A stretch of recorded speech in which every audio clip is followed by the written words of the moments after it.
Let me also get you another big interview on the channel. This is the Principal Economic Advisor, Mr. Sanjeev Sanyal, speaking to us today at this evening, joining us on this leg of the broadcast. Hi, sir. Good evening. This is Ruchi Bhatia here. Congratulations. We were waiting for that stimulus package announcement for a very long time. It has now finally been unveiled. There will be few more announcements that will come in the days to come. I want to understand from you before we delve deeper into the details on what was the thinking behind it, and the big question that everybody is asking, that what is going to be the economic impact, the economic cost or the fiscal cost of the measures that have been announced today and will be announced in the days to come.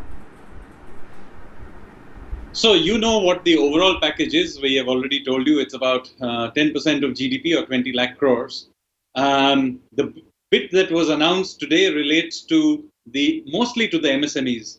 And of course, what is the thinking behind this? Well, it had been quite obvious to us for some time that this is a segment of the economy that needed special care. Now, for two reasons. One is, of course, it employs a lot of people.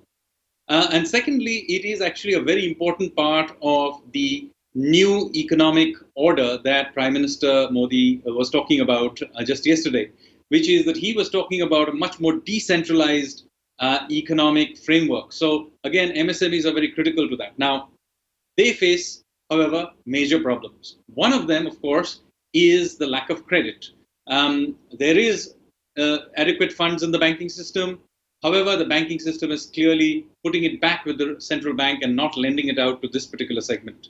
So we thought that it needed some special care and a way to ensure that this money flows through. And you saw we have put together a couple of major frameworks in order to guarantee 100% the incremental lending that is done to the sector. So this is a 100% guarantee by the government, working out to, as you know, to almost 3 lakh crores. But if it works out to be more, we are willing to fund that as well. So this is a big effort. And this 3 lakh crores is only for those accounts that are fully functional. Now, there are stressed accounts for whom there is additional funds that have been put together. So a huge amount of resources being put behind making sure that credit flows through to the MSME sector.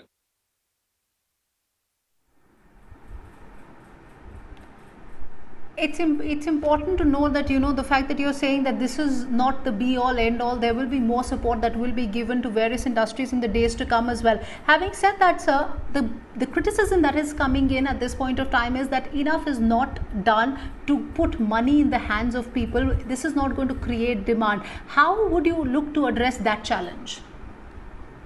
So, as you know, we are announcing this in tranches, so wait for the full tranche. We have already had several schemes to put money directly in the hands through direct transfers, both of food and money, and more will be done where necessary.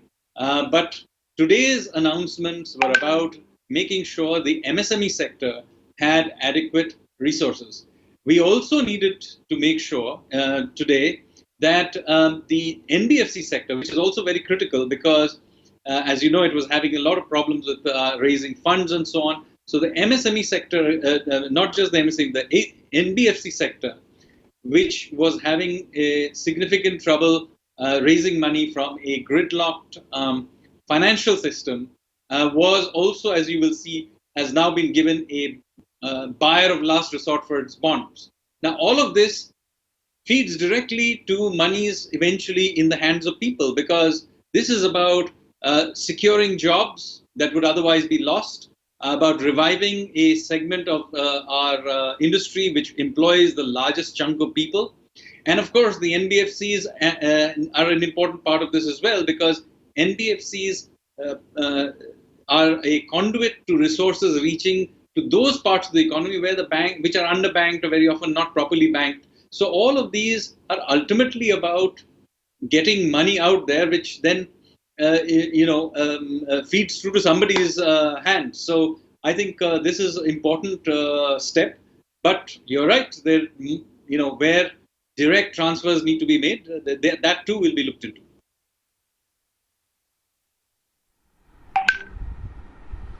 All right, so direct transfers will also be looked into. Are you also giving us a cue on what is set to come over the next few days, sir? That is, of course, obviously for the finance minister to announce, not for me to speculate on.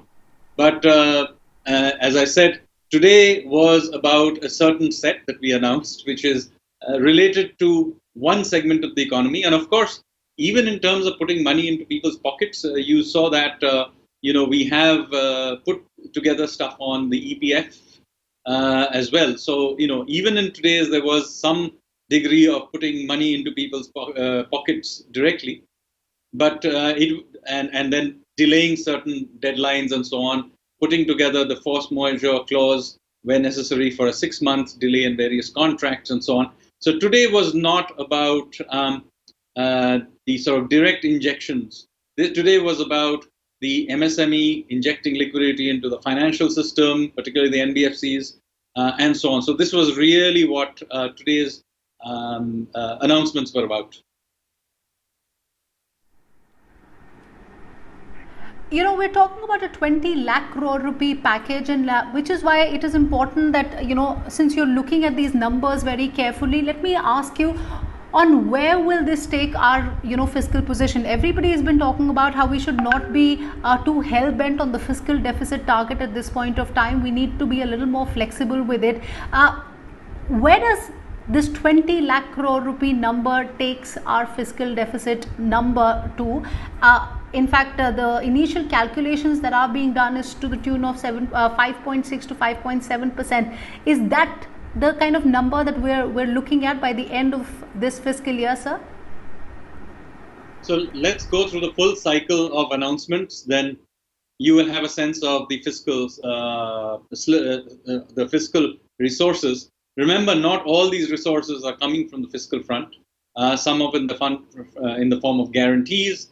Some of them is in the form of monetary stimulus and so on. So there is a range of methods through which these resources are being put through. Nonetheless, you already have a hint about the fiscal resources that we will deploy from last week's increase in the borrowing limit. So that we are looking at some expansion in the fiscal deficit, and we have prepared for that using the borrowing program. But as I said, not all of this is going to be on the fiscal front. Some of it will come in other forms, and you got some taste of that today.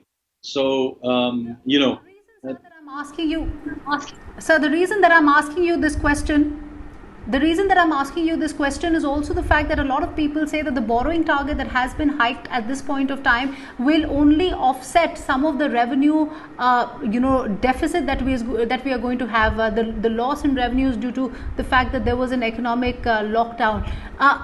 Will we look at borrowing more, as and whenever we feel that yes, a much needed push is needed for the economy, and which is why we need more money? Is that something that the government would actively contemplate on?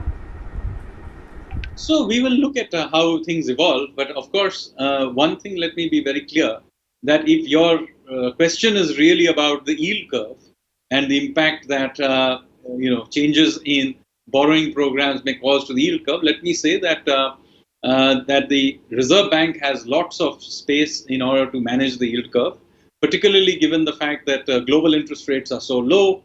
And in any case, given the demand conditions in India and worldwide, there is really no inflationary threat. So in that context, let me be clear that the RBI can use, it has many resources, including the OMO, in order to make sure that the yield curve remains well managed. And in fact, if you ask me, the government should expect the interest rates to decline from here on. Given the reverse repo rate where it is, I would say that the government should be borrowing a lot less than 6% for 10 years. So I would expect that to drop by maybe 100 basis points over time.